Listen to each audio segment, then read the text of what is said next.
First, you have some time to look at questions 1 to 4. Hello there, you must be Jane. Please come in. My name is Mrs. Dunstan. Hello, Mrs. Dunstan. Pleased to meet you. All right, now, let's see. Now, you're interested in attending university in Canada, is that right? Yes, and I have a lot of questions to ask you. Okay, but before I begin to answer your questions, I need to ask you a few questions first. Now, your major is... Engineering. Mechanical engineering. Right, and where did you graduate? I graduated from the Beijing Institute of Machinery in July 1998. I completed my bachelor's degree. Okay, now, I'm assuming you'll want to continue studying in that field, am I right? Actually, I'd prefer to do an MBA if possible. But if I have no other choice, then I'll continue in mechanical engineering. Okay, now, are you familiar with the requirements for an MBA degree? Yes.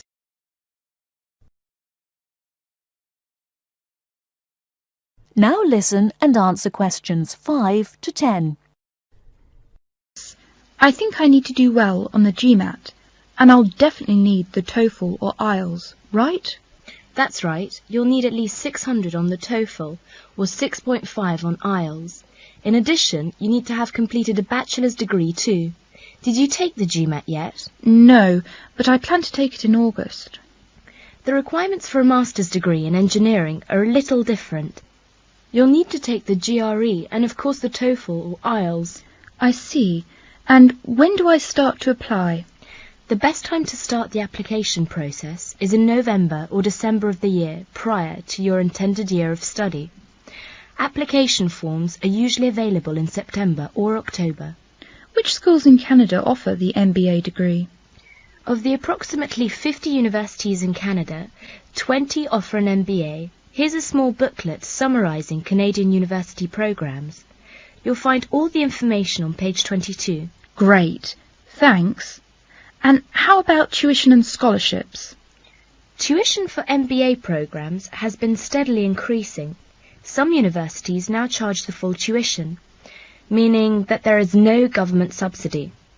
Those universities cost about $10,000 per year, and it's a 2-year program.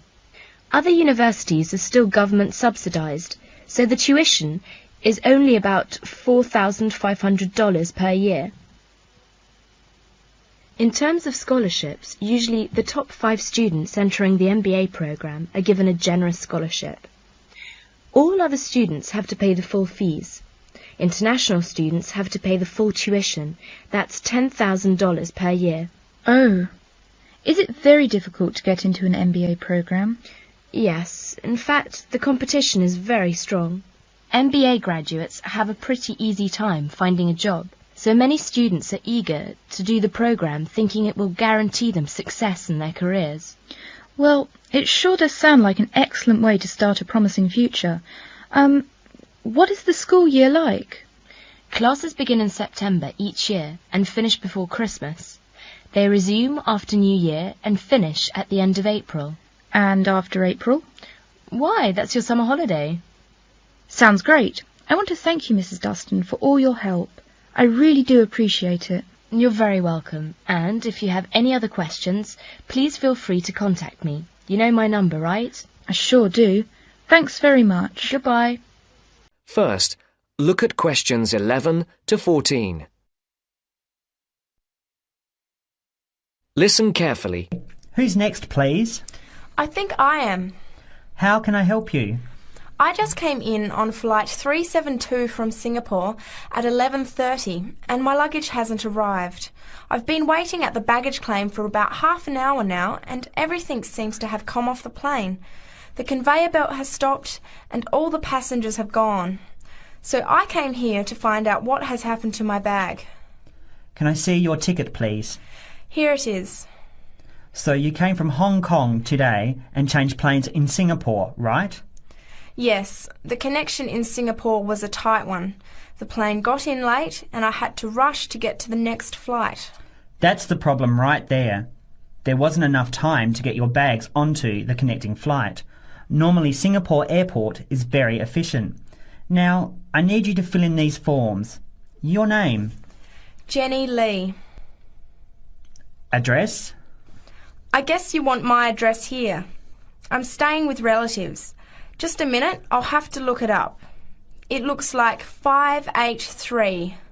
No, it's 533 East 67th Street in Riverside. Do you have the phone number there? Yes, I do.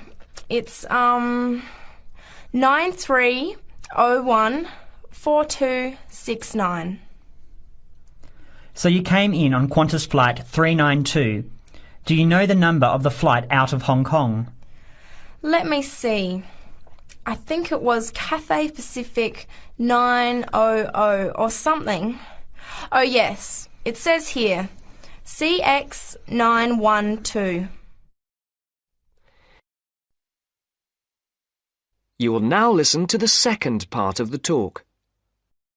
Right. Now, I need a description of the luggage.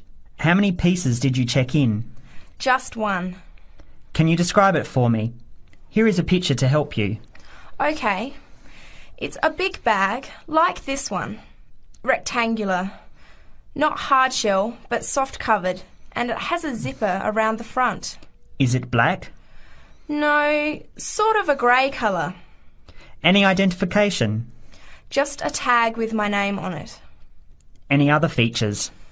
Well, it has wheels and a retractable handle on the end, so you can pull it, as well as the handle in the middle.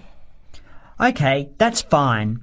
Now, if your bag missed the connection, I'm sure it'll be put on the next flight. I'll email Singapore as soon as I finish here. The next flight comes in at 17:50.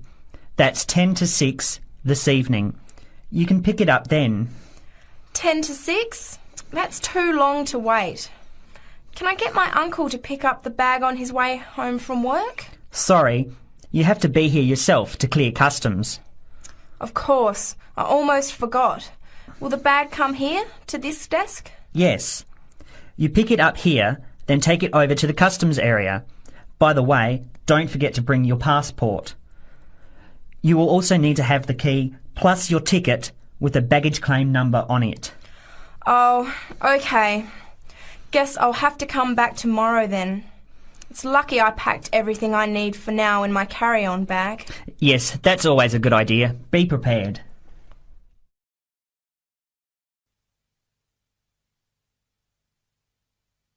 Listen carefully to the first part of the conversation and answer questions 21 to 25. Well, Maria, I have to say I was quite impressed by your essay. It's a big improvement on the last one. Really?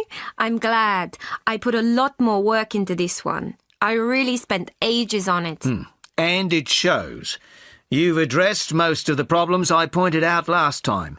In particular, the style and language are much more appropriate for an academic essay. So that aspect is okay? Absolutely.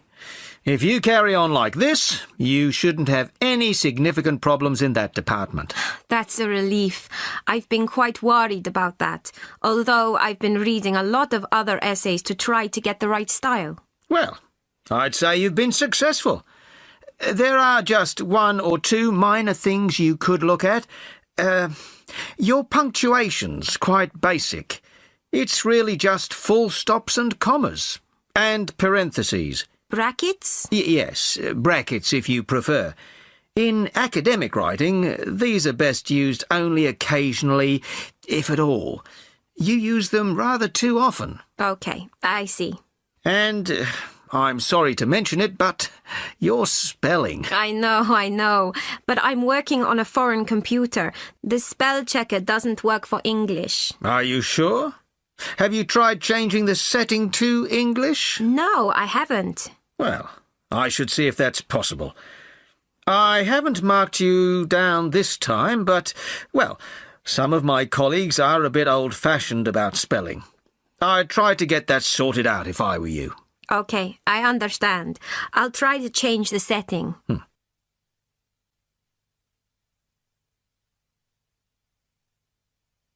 Now listen and answer questions 26 to 30.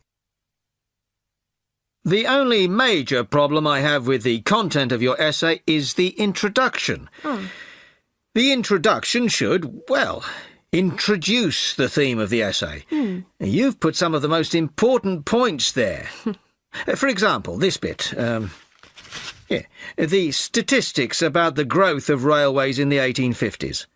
That really should go in the main body of the essay. And so should this paragraph about changes in patterns of employment.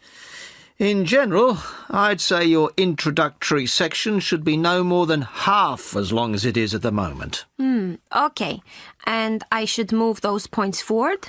Precisely. And going back to the railways, they're one of the most significant factors for change in this period. But apart from those statistics in the introduction, you only briefly mention them. I'd like to see a lot more on that, and the influence the expansion of the railways had on patterns of social and economic behaviour. You mean how with the railways people could travel to find work and could meet people from other areas? Exactly. Then in the midsection, well, it's not a big thing, but this quotation from the Times. You think it's too long? Well, you said it. I couldn't think of a way to shorten it. Do you think it's really necessary? You mean I could just get rid of it? Yes. You've already made the point and backed it up with other evidence. The quotation's redundant, really. Okay. Well, that'll be easy. There were various other minor points, which I've noted in the margins. You can look at those later. But moving forward to the end here, I wasn't quite sure what this meant. The final paragraph? Yes. Are you saying that, on the whole, the changes of the mid-19th century tended to improve the lives of ordinary people or not? It's not very clear. It's not? No, it isn't. I'd add a few lines clarifying your position. Okay. When do you want the final draft? No, the end of term will be fine. But there was just one other thing, the bibliography. Did you really read all these books? No. Just the books you actually consulted will be fine. You don't need to include everything ever published on the subject. Right, okay. Thanks. Bye. Goodbye.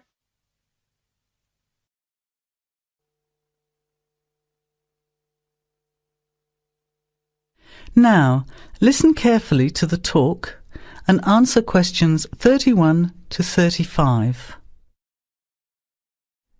Good afternoon, everybody, and welcome to the first in a series of talks we have arranged for the Overseas Students Association this semester. Dr. James has very kindly agreed to speak to us today on the topic of public speaking, and judging from the large numbers of you here, it's clearly a subject of great interest and relevance. Dr. James. Hello. It's good to see so many of you here, and hopefully what I'm going to tell you will be useful to you both here at the university and in your future employment.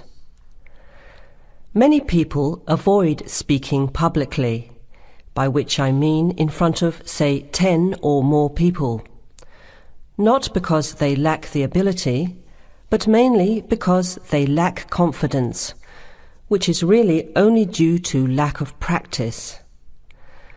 Today, as a consequence of the influence of television, audiences expect speakers to be relatively brief and to the point, in addition to being well-informed and interesting or entertaining. Probably the most important part of public speaking is what you do beforehand, by which I mean preparation. This includes practical details, such as knowing precisely what your topic is and exactly how long you are expected to talk for. You should also plan the content thoroughly. A good strategy is to write out the content as you intend to say it, and then make brief notes, preferably on small cards, which you use to talk from. This way you sound more natural. You incorporate pauses while you look at your notes, and you can then look at your audience while you are speaking. Never read your speech without looking at the audience. Eye contact is a very important part of communicating with an audience. So deliberately move your head and look around at your audience. Pauses are important, as most people, when they are nervous, tend to rush through their speech.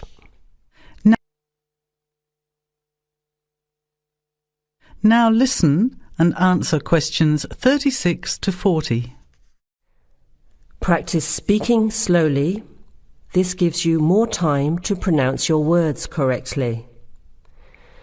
It's always easier for your audience to listen to someone whose speaking is clear and calmly paced, so that they can understand the ideas being explained. And the bigger the group, the more slowly you should speak. Remember to project your voice, speaking clearly to the person furthest away from you. It's a good idea to rehearse and record yourself. Pay attention to your intonation when you listen to yourself. It's even harder if you're speaking in a second language, I would imagine. But there's nothing worse than listening to a flat, monotonous voice. So try to vary your tone and rhythm. This will add meaning to your words.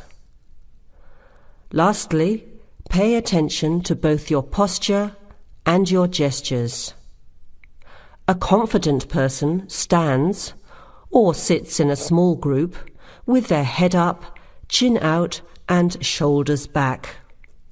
Try to avoid scratching or fiddling with your hair or beard, or pens, jewellery, and so on. These movements can distract and irritate your audience. Yet you may be unaware of them yourself. Another reason for rehearsing, preferably with feedback from a friend, or better still, on video. I hope these few tips will make your experience of speaking in public a little easier. Remember, practice makes perfect.